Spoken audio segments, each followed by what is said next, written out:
ফিতান বাবুল হাসারের মধ্যে এসেছে এবং হাদিসটা মেশকাত আপনার হাদিসটা ত্রিমিজি জামে ত্রিমিজিতে এসেছে কিতাবুল ফিতানের মধ্যে।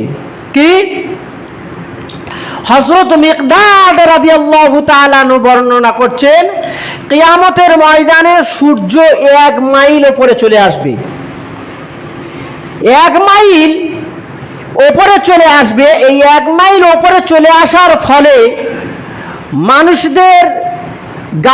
মানুষরা গলে যেতে থাকবে, তাদের গায়ের ঘামগুলো বার হয়ে যেতে থাকবে, আর সেই ঘামে হাবুডুবু খাবে। যার যেমন আমল আছে সেই আমল অনুযায়ী তারা ডুববে।